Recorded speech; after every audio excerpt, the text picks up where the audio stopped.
Now, ladies and gentlemen, politics is a very, very dirty game. So apparently, the NARC Kenya party leader, Honorable Martha Karua herself, has sponsored a case that was filed at the High Court of Kenya by the Association of Friends of Youths and Women, well known as AFYW, in a move to block Raila Odinga from kicking out Sabina Chege as the Deputy Minority Whip in the National Assembly. Things are really getting tough right now.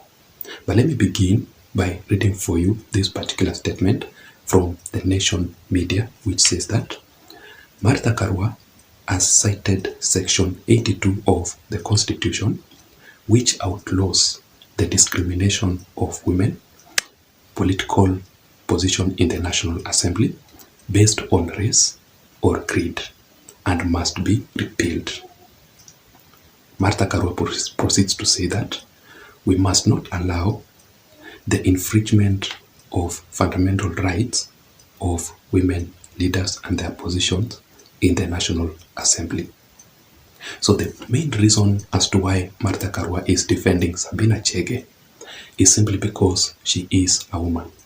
And because she is a woman, she should not be discriminated by Azimio la Umoja Alliance.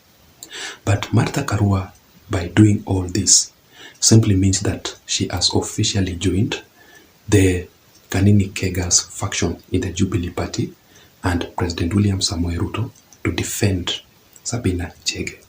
But the question here also is, what do you think Jeremiah Kioni's faction in the Jubilee Party, including David Murathe, including the former head of state Uhuru Muigai Kenyatta, will say about Martha Karua's urgent move? Because I strongly believe that it is Uhuru Muigai Kenyatta that is sponsoring all this behind the scene, simply because of his revenge to Sabina Chege and Kanini Kega. In fact, I'm told that yesterday Uhuru Kenyatta wrote a letter to the Speaker of the National Assembly, Honorable Weta himself, warning him against defending Sabina Chege from being kicked out.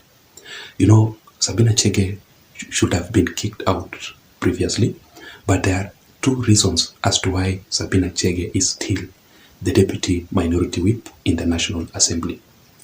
First of all, it is because of the Speaker of the National Assembly, Honorable Wetangula. If you can still remember very well previously, the Azimio la Umoja Alliance in the National Assembly had already moved a step to kicking out Sabina Chege from that position. But Wetangula made a ruling saying that as per the Constitution of the Republic of Kenya, Azimio were not allowed to kick out Sabina Chege, yet they haven't nominated or appointed somebody to replace her. So Azimio should appoint or nominate someone to replace Sabina Chege first, so that they can make that move. And secondly, if you can still remember very well, Sabina Chege had already moved to the court of law to defend herself from being kicked out. Therefore, the case was still pending at the court of Kenya, and it was wrong to kick out Sabina Chege, yet the case was still at the court of law. Now that begs a question. Do you think that Uhuru Kenyatta and Raila Odinga can this time round succeed to kick out Sabina Chege from that position?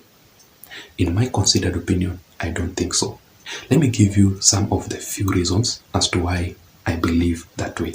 But before that, before we go further into the deeper details of this particular video, if you're watching me up to this point, I'm requesting you to please take a second or two and subscribe to this channel. You can also give this video a like. Just press the thumbs up button on this particular video here so that YouTube can automatically recommend to reach out to others. To my returning subscribers also, I really want to appreciate you for your continued support. Also, you can automatically receive the notifications updates from YouTube itself immediately I post a video on this channel, just by pressing the notification bell. Having said that, now let us go straight into the details.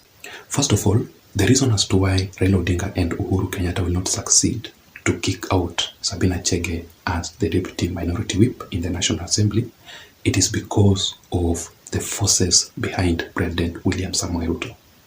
Remember that politics is all about interests. Currently, as we speak, Kanini Kega and Sabina Chege's faction in the Jubilee Party are supporting President William Ruto and the Kenya Kwanza Alliance. So therefore, Sabina Chege will still enjoy the protection of President William Samoei Ruto. Do you think that William Ruto will allow Sabina Chege to be kicked out? I don't think that will be possible. The forces behind the president will thwart any move by Uhuru Kenyatta and Raila Odinga from kicking out Sabina Chege from that position. Secondly, the Speaker of the National Assembly, Honorable Wetangula. Wetangula understands the laws. In fact, he is a lawyer by profession.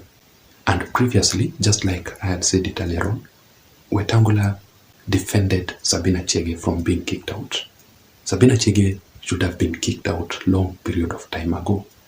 But it is because of the Speaker of the National Assembly, Honorable Wetangula himself, that is the reason as to why Sabina Chege is still existing in that particular position.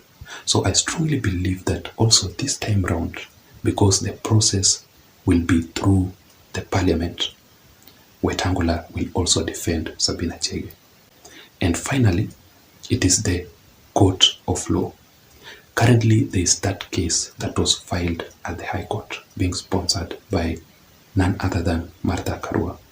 And if you have been following the recent events, you will agree with me that the courts of law are currently making a ruling in favor of President William Samoei Ruto, and especially the High Court of Kenya. So I don't think if the High Court of Kenya will make a ruling against President William Samoei Ruto's wish. So that is it, ladies and gentlemen. I don't have much. Thank you so much for watching. Thank you so much for listening. Let me know also your opinions and your views on the comment section down below. Let me see you again in my next political analysis. Please don't forget to subscribe. Bye-bye.